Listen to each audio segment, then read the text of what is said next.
1927년이라는 다큐멘터리가 있었어요. 주인공이 누구냐면 송혜 선생님입니다. 여기 보신 분 계세요? TV에서 공짜로 보여줬는데 명절 때 한번 보여줬고 이번에 송혜 선생님이 지난주 돌아가셨잖아요.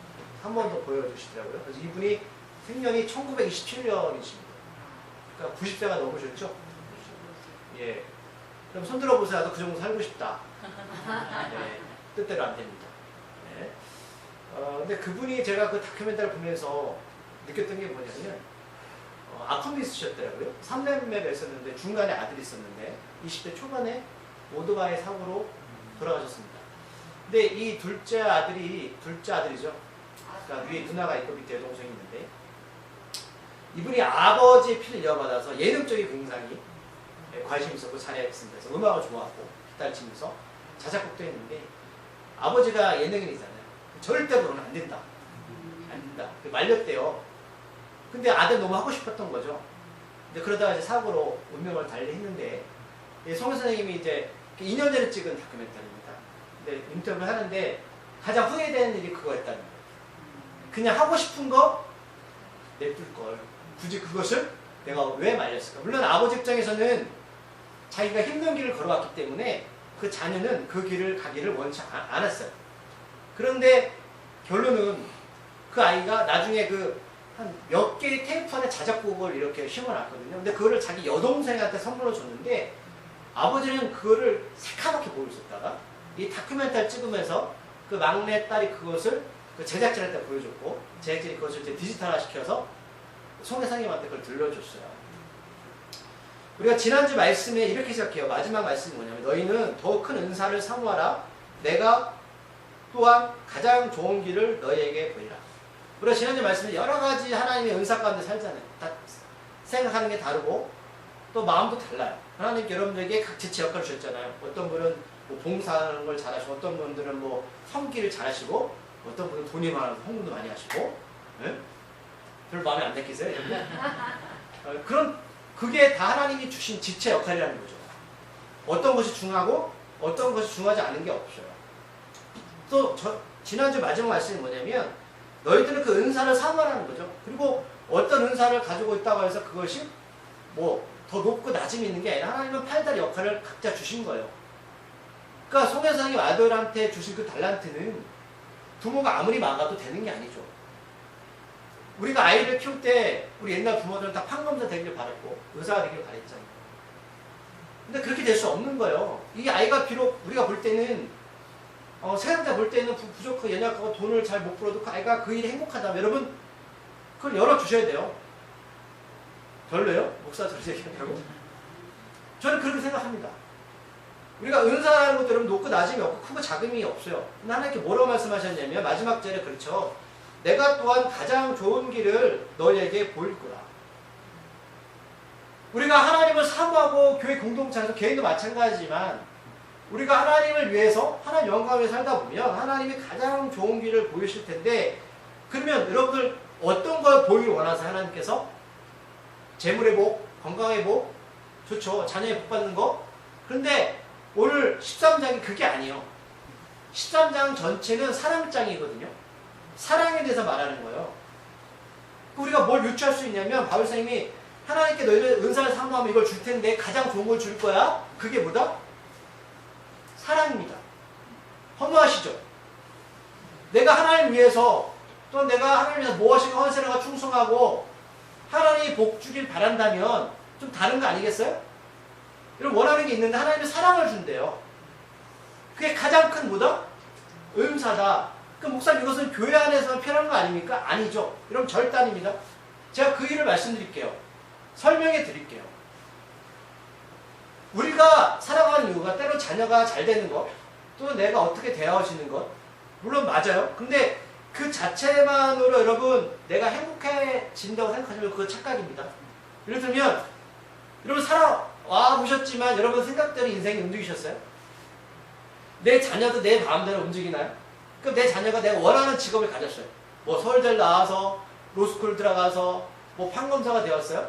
물론 외적으로 잘하게 되겠죠. 물론 그게 좋은 일입니다, 여러분. 그 아이들이 자라서 그렇게 된다면 하나님의 기쁨이 되겠죠. 그런데 그 아이가 내가 원하는 대로 살아갈까요? 제가 한번 말씀드린 적이 있는데 어떤 분한테 얘기 들었는데 자기 아들 정말 열심히 공부시켜서 한양대 당국대 의대 교수를 시켰어요. 부러우시죠? 별로 안 부러우세요? 저 부러운데? 그러면 그 면허를 누구 얻었냐면 같은 교수를 면허로 얻었습니다. 자랑거리지. 우리 아들도 당국대 의대 교수예요. 그 다음에 며느리도 교수예요. 자랑할 만하죠. 근데 경로당 가면 파토 치시면서 자랑하는 거죠. 우리 아들은 그래, 우리 며느리는 그래. 그런데 얘네들이 집을 안 와요. 이유는 너무 바쁘대요. 외국으로 출장을 가고 엄마를 보러 오지 않아요. 여러분, 그 엄마가 바랬던 아들의 삶은 그런 삶이 아니었죠. 잘 되어서 자주도 찾아오고 용돈도 주고 얼굴도 보고 이걸 바랬던 건데 너무 바쁜 거죠. 며느리도 안 온다는 거예요. 무슨 말씀 여러분? 오늘 13장의 사랑은 하나님 주시는 최고의 선물입니다. 왜냐하면 자녀가 부모를 사랑한다면 어떻게 할까요? 그 아이가 잘 되고 못됨을 말씀드리는 게 아니에요. 그 아이가 돈을 많이 벌고 못 벌고를 말씀드리는 게 아니에요. 그 자녀가 부모를 엄마 아빠를 사랑한다면 어떻게 할 것 같으세요? 그리고 부모가 자녀를 물론 사랑하겠죠. 그리고 형제가 형제끼리 사랑하면 어떻게 될까요? 며느리와 시어머니가 사랑하면요. 불가능합니까? 그럼 부모가 자식한테 해주는 건 뭐 때문에 해주죠? 사랑해서. 어저께 할머니가 둘이 한참 얘기했는데 송 얘기하면서 할머니가 송이가 200억을 남겨놨대요. 200억을. 딸 둘이니까 100억. 근데 이 할머니도 남편을 일찍 여의고 뭘 했냐면 상장사를 상.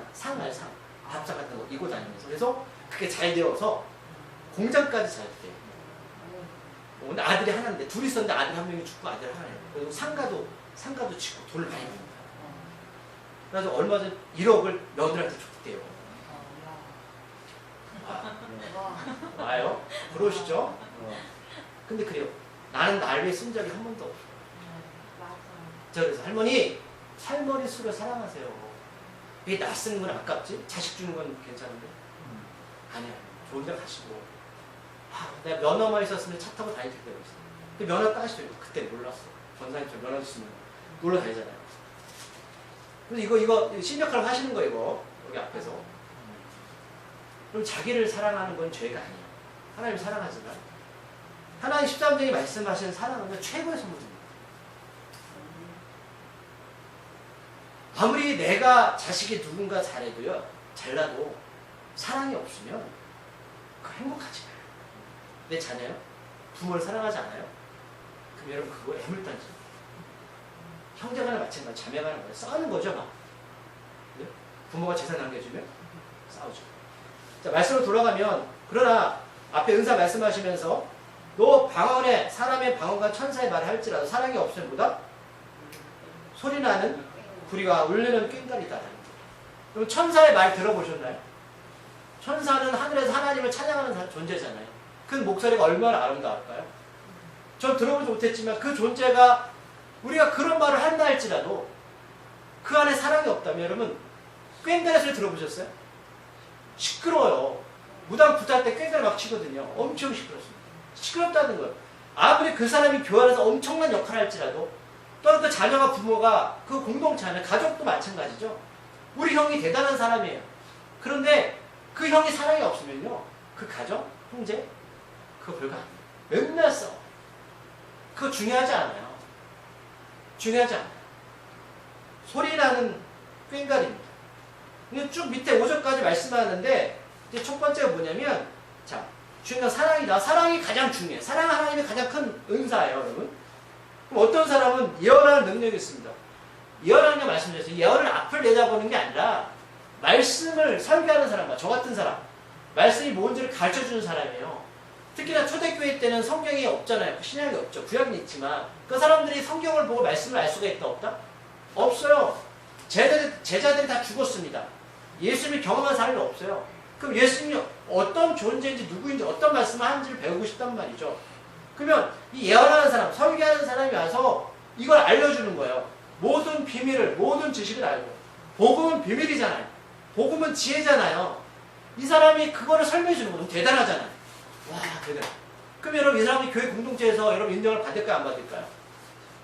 그럼 누가 그래? 예언 받으러 간다. 이러면 그거 다 거짓말이죠. 그 예언이 아니에요. 예언하는 게 뭐다? 말씀을 가르쳐주는 사람. 하나님의 뜻이 무엇인지를 가르쳐주는 존재가 예언하는 사람인데 어디 가서 예언을 받는데요? 예언이 무슨 뜻인지 모르는 사람. 여러분 제가 예언해 드릴까요? 다 죽어요? 다 죽어요. 100% 맞을걸요?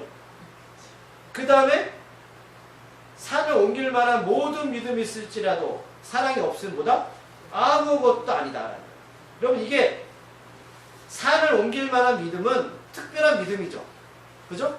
이거 우리가 뭐라고 말하냐면 기적이라고 말하고 표적이라고 말해요. 우리는 사람을 산을 어떻게 옮깁니까? 이거는 비유예요. 이건 특별하게 어떤 사람이 가진 기적과 표적을 말하는 거죠. 예를 들면 우리가 가질 수 없는 표적과 기적이 있죠. 아, 누가 기도했더니 누가 나왔어. 그런 일 쓸 수 있죠. 기도 받으러 다닌대요. 이러면 저는 그게 이해가 안 가는 거죠. 그럼 기도의 주체는 누군가요? 아, 기도에 응답해주는 존재가 누구냐? 하나님 응답하시잖아요. 그럼 하나님은 누구의 기도를 원하시나요? 옆에 있는 누구? 여러분들이에요. 아니 그 사람이 하나님을 제가 인정하겠어요. 그 사람이 하나님이라면 기도 받으러 가야죠. 그 존재가 하나님이라면 그게 이만이죠. 그 하나님이 나의 기도를, 우리의 기도를 원하시는 거잖아요. 근데 무슨 기도를 받으러 다니신다는 거예요, 도대체? 무당이에요. 그 사람 기도 받으면 뭐가 달라져요? 내가 기도하지 않는데. 그걸 그 사람이 나의 신이 되는 거잖아요.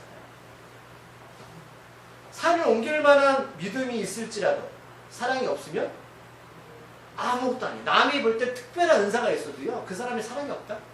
돈 받는 사람들, 무당의 특징이 뭐죠? 복채 내세요. 그리고 뭐 받아요? 여러분 그거요, 무당짓 하는 거예요. 목사가 기도하고 돈 받아요? 저 사람이 같잖아요. 그러니까 무당짓 하는 거죠. 죄송하지만. 그럼 기도는 내가 하는 거죠. 그래서 무슨 특별한 어떤 사람의 은사가 있을지도 그게 그 바탕에 사랑이 없으면 그거 아무것도 아닙니다. 뭘 원해서? 바래서? 내가 잘나기 위해서? 안 되죠. 또 3절 보니까 읽어볼게요. 내가 내게 있는 모든 것으로 구제하고 또 내 몸을 불사르게 내줄지라도 사랑이 없으면 내게 아무 유익이 없다. 내 재산을 팔아서 성결한다? 내 재산을 팔아서 누굴 구제한다? 여러분 귀한 일이죠. 그런데 사랑이 없으면 뭐라고요? 유익이 없어요. 사랑이 없으면 유익이 없잖아. 괜찮습니다. 내가 있는 모든 것으로 누군가를 위해서 내가 목숨을 바쳐도 사랑이 없으면 아무것도. 근데 다시 여러분 말씀드리지만 이 사랑은 누가 주는 거예요? 하나님 주는 거예요. 우리가 사랑을 가질 수는 없어요. 이게 바로 31절의 말씀이에요. 은사를 사모하라는 것은 은사를 주는 주체가 누구다? 하나님이세요. 그러니까 우리가 누군가를 사랑한다는 것은 우리 힘으로 될 수가 없습니다. 미운 사람을 어떻게 사랑해요? 그리고 그 사람 사랑하지 마세요. 우리가 왜 사랑해야 돼요? 우리가 사랑병 걸렸나요? 그럼 사람은 얼마나 자기 중심적인지 아세요? 이용합니다. 그래서 사랑하지 마세요. 상처만 오는 거죠. 그 사람을 진실에 사랑할 수 있는 것은 예수님 사랑밖에 없어요. 그래서 4절이 나오는 거예요. 그래서 4절 읽어볼게요. 사랑은 오래 참고, 사랑은 온유하며 시기하지 아니하며, 사랑은 자랑하지 아니하며 교만하지 아니하며. 5절까지 나오는 거죠. 그래서 사랑이 뭐다라고 말씀하는 거예요. 자, 1, 2, 3, 4절까지 너희들 모든 은사, 모든 걸 잘해도 교회 안에서 너희가 아무리 뛰어날지라도 사랑이 없으면 그 교회 공동체가 무너지는 거예요. 가족도 마찬가지라는 거예요. 가족도 네가 아무리 잘나도 사랑이 없으면 무너지는 건데 그걸 사모해야 되는데 1, 2, 3절 그래 사랑 사랑 쭉 얘기했어요. 그럼 사랑이 뭐냐는 거죠. 구체적으로 그러면 우리가 사랑을 말하고 내가 너 사랑도 말하지만 예수님이 우리를 향한 사랑이 뭐냐는 거예요. 첫 번째가 뭐다? 오래 참는 거다. 그럼 이게 참는다는 말이 있는데 이게 이 참는다는 것은 여러분 사람에 대한 참는다는 뜻이 아니에요? 오해하지 마세요.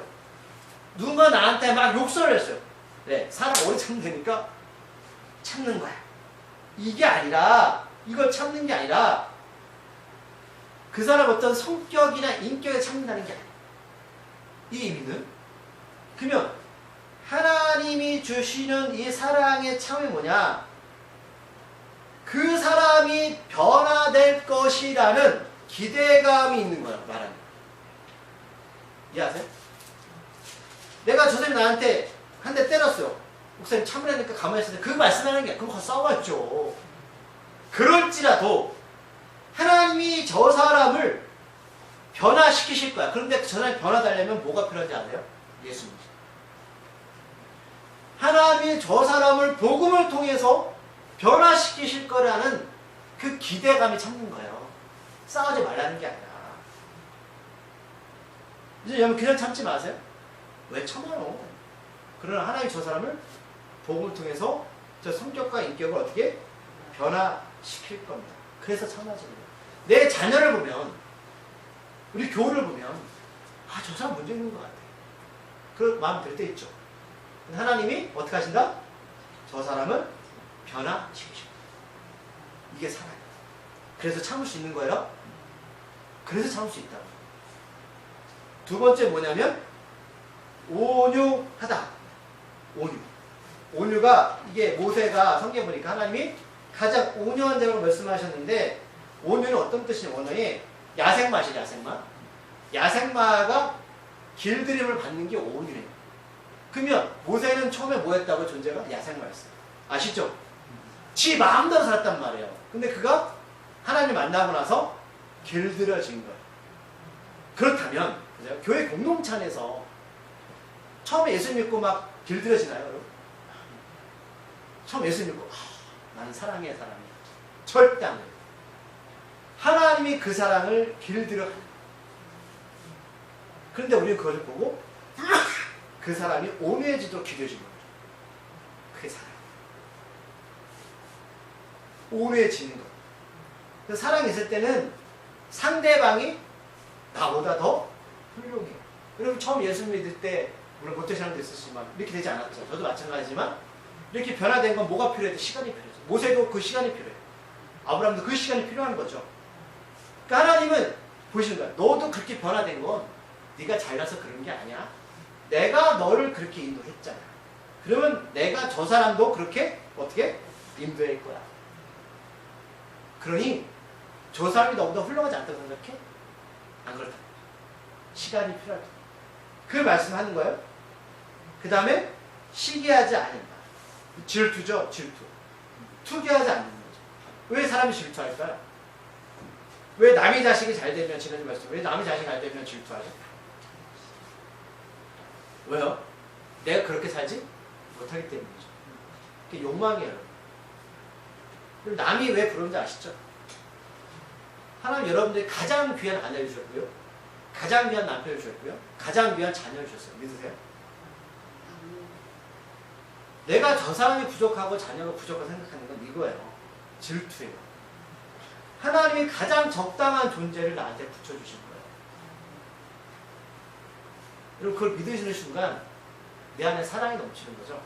그렇죠? 그 다음에 사랑은 보다 자랑하지 않는다. 자랑은 자기 중심적인 거잖아요.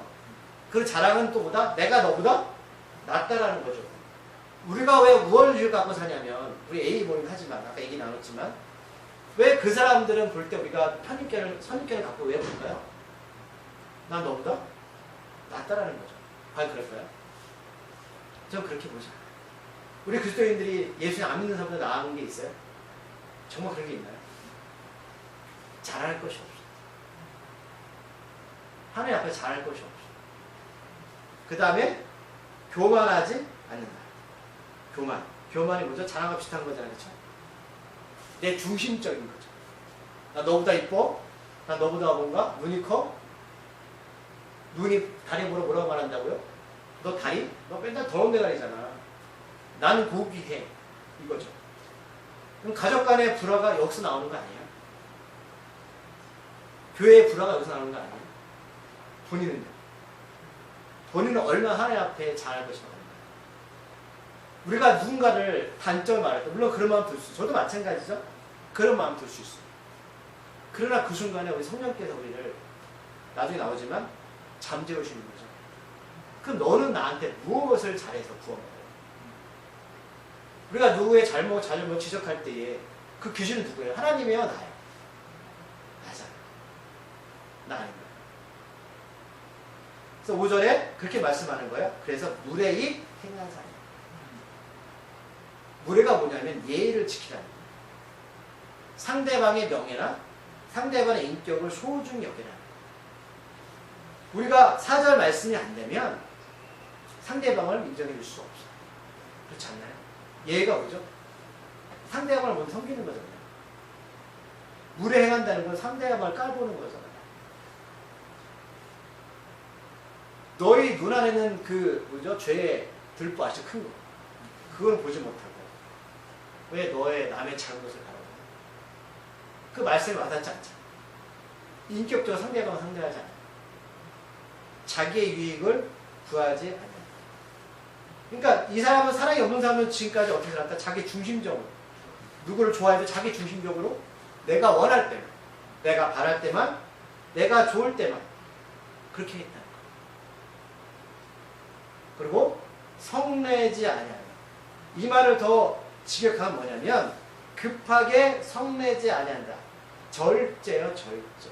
왜 사람이 급하게 성내죠? 제가 저 같은 사람. 절제하지 못해요. 그 순간에, 그 찰나에 내 감정을 쏟아내요. 근데 그게 맞을 때도 있지만 틀릴 때도 있어요. 저는 우리가 지켜보는 공동체가 되기를 바랍니다. 어떤 사람이 가정이 됐든 교회가 됐든 뭔가 실수를 하고 잘못을 하면 좀 지켜봐 주세요.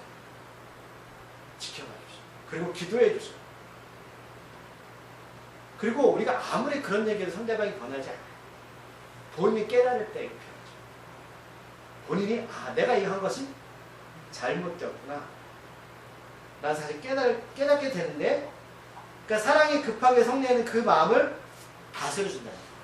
내 안에 사랑이 있다면 절제의 마음으로 사랑을 통해서 그래서 어떤 것이 우리들의 생각과 마음에서 뭔가 심하게 요동칠 때 파도처럼 밀려올 때라도 잠잠하게 하나님을 바라보세요. 하나님께 사랑을 달라고 요청했어요. 근데 너무 놀라운 건 그 당시에는 큰 파도하던 그게 날 삼킬 것 같은데 시간이 흐르면서 언젠가 그 파도가 잠잠해서 느끼시게 돼요. 너무 놀라요. 왜 나는 그 큰 파도가 밀려올 때 그렇게 반응을 했을까? 라는 거죠. 그래서 오늘 마지막 5절 본문에 뭐라고 말씀하고 있냐면 악한 것을 생각하지 않는다. 이 악하다는 것은 여러분 도덕적인 것을 말하는 게 아니라 이 악하다는 말은 잘못된 거, 뭔가 잘못된 행위를 말하는 거예요. 예를 들면 우리가 관계 속에서 어떤 일이 벌어질 때 그것이 오히려 악으로 잘못된 것으로 생각과 마음으로 튕겨져 나오는 것을 말해요. 그런데 그게 결국은 누구의 손해일까요? 나의 손해가 됩니다. 나의 손해가 됩니다. 근데 그 사랑이 그것을 어떻게 해요? 변화시킨다. 사랑이. 그 존재를. 그래서 우리가 어떤 일을 할 때 자꾸만 옛날 일을 기억하는 분들이 있어요. 그럼 기억하지 마세요. 하나님 절대로 기뻐하지 않습니다. 옛날에 뭐 내가 이렇게 저렇게. 여러분 그건요 사단이 주는 거예요. 하나님은 미래지향적인 분이지 과거지향적인 분이 아니죠. 우리가 과거에 어떤 삶을 살았든 하나님 그것을 기억하지 않았어요. 우리가 지금 어떻게 살고 있는 것 있을까? 그리고 어떤 삶을 가지고 앞으로 살아갈 것인가라는 거죠. 이 부분 여러분 생각의 초점을 맞추셔야 돼요. 근데 그 생각과 초점이 내 마음대로 되지 않으니까 이거 하셔야 되는 거예요. 말씀으로 들어가요. 우리의 생각, 우리 마음, 우리 스스로 잡을 수가 없어요. 말씀은 생명이잖아요. 말씀은 하나님이시고 말씀이 예수님이시잖아요. 그러니까 이 훈련을 삶 가운데 지속되지 않으면 우리는 그냥 넘어지는 존재예요. 이걸 끊임없이 공동체에서 훈련해야 되고요. 내가 혼자 안 되는 걸 끊임없이 공동체에서 서로 격려해야 되는 거예요. 이 부분을. 이제 말씀을 이제 정리할게요. 여러분 제가 오늘 이제 5절까지 말씀을 다음 주에 할 텐데 계속 14절까지 이어갈 텐데 우리가 지금까지 했던 여러분들 하나님께 바랬던 이거 기도 원했던 것들에 좀 초점을 바꾸셔야 돼요. 예수님 십자가 가는 사랑이잖아요. 하나님 사랑이시죠. 그 수많은 것들 가운데 하나님 우리에게 주신 고작 사랑이에요. 네, 사랑이에요. 우리가 사랑만 있으면요 교회 공동체 잘 갈 수 있어요. 우리 가정에 사랑만 있으면요 가족 잘 갈 수 있어요. 아무리 모든 것을 가져도요 사랑이 끊어지는 그 순간에 여러분 교회 공동체 가족 공동체 무너지는 거예요. 정말 저는 그렇게 생각해요. 그래서 바울 선생님이 고린도 교회한테 그거 말하는 거예요. 자, 지체들 팔, 다리, 눈 다 중요해. 존중해. 그러나 서로 존중해주고 섬기고 배는 사랑 없이는 안 됩니다. 아무리 뛰어난 조각상의 몸을 갖고 있어도 사랑이 없으면 지각이 가는 거예요. 괴물되는 거예요. 그래서 고린도 전체 장의 13장은 사랑장이 여기 있는 거예요. 어떤 은사를 가장 사모해라? 사랑. 목사가 교우들을, 교우가 목사를, 서로를 가정에서 자녀가 부모를, 부모가 자녀. 그래서 저도 잘 못하지만 사랑한다는 말을 자주 해주세요. 사랑해? 사랑한다? 너밖에 없다? 너 없으면 나 아니야. 이런 표현을 자주 해주세요. 시간이 별로 없어요. 아까 송 선생님이 말씀드렸잖아요.